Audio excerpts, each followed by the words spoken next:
মহানবী সাল্লাল্লাহু আলাইহি ওয়াসাল্লাম এর আমলে মক্কার ধর্মীয় অবস্থা। কাবাগৃহের কারণে মক্কা ছিল সমগ্র আরব ভূখণ্ডের ধর্মীয় কেন্দ্রবিন্দু এবং সম্মান ও মর্যাদায় শীর্ষস্থানীয়। সে কারণ খ্রিস্টান রাজারা এর উপরে দখল কায়েম করার জন্য বারবার চেষ্টা করত। একসময় ইয়ামনের খ্রিস্টান নরপতি আব্রাহা নিজ রাজধানী সানআতে স্বর্ণরৌপ্য দিয়ে কাবাগৃহের আদলে একটি সুন্দর গৃহ নির্মাণ করেন এবং সবাইকে সেখানে হজ করার নির্দেশ জারি করেন। কিন্তু জনগণ তাতে সাড়া দেয়নি, বরং কে একজন গিয়ে তার ওই নকল কাবাগৃহেতে পায়খানা করে আসে। এতে ক্ষিপ্ত হয়ে তিনি প্রায় ৬০,০০০ সৈন্য ও হস্তি বাহিনী নিয়ে মক্কায় অভিযান করেন কাবাগৃহকে ধ্বংস করার জন্য। অবশেষে আল্লাহর গজবে তিনি নিজে তার সৈন্য সামন্ত সহ ধ্বংস হয়ে যান। এতে মক্কার সম্মান ও মর্যাদা আরও বৃদ্ধি পায় এবং এ ঘটনা বণিকদের মাধ্যমে সারা বিশ্বে ছড়িয়ে পড়ে। শেষ নবী মুহাম্মদ সাল্লাল্লাহু আলাইহি ওয়াসাল্লাম এর জন্মের মাত্র ৫০ বা ৫৫ দিন পূর্বে এই অলৌকিক ঘটনা ঘটে। বস্তুত এটা ছিল শেষ নবীর আগমনের আগাম শুভ সংকেত মাত্র। ইবনু আব্বাস রাদিয়াল্লাহু তাআলা আনহু বলেন, উক্ত ঘটনার পরে মক্কাবাসীগণ ১০ বছর যাবৎ পূর্ণ তাওহীদবাদী ছিল এবং মূর্তি পূজার শিরক পরিত্যাগ করেছিল।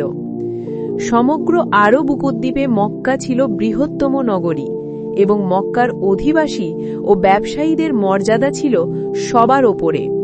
হারাম শরীফের উচ্চ মর্যাদার কারণে তাদের মর্যাদা আপামর জনগণের মধ্যে এমনভাবে প্রতিষ্ঠিত ছিল যে চোর ডাকাতেরাও তাদেরকে সমীহ করত।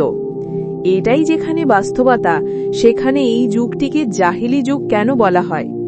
এর কারণ সম্ভবত এটাই ছিল যে তারা ইব্রাহিমের অনুসারী এবং তাওহীদপন্থী হওয়া সত্ত্বেও শিরকে লিপ্ত হয়েছিল। তারা আল্লাহর বিধানসমূহকে অগ্রাহ্য করেছিল এবং খোদ আল্লাহর ঘরেই মূর্তি পূজার মতো নিকৃষ্টতম শিরকের প্রবর্তন করেছিল।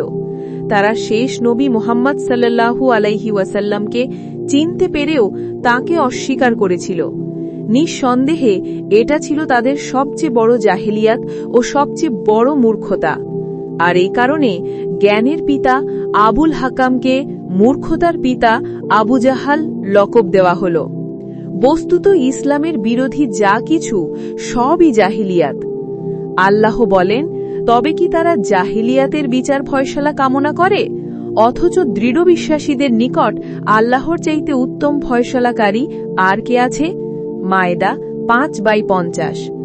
রাসূলুল্লাহ সাল্লাল্লাহু আলাইহি ওয়াসাল্লাম বলেন, যে ব্যক্তি জাহিলিয়াতের দিকে মানুষকে আহ্বান করে সে ব্যক্তি জাহান্নামীদের দলভুক্ত। উল্লেখ্য যে জাহেলি আরবি সাহিত্যের ইতিহাস ইসলাম আগমনের পূর্বে ১৫০ বছরের বেশি নয়।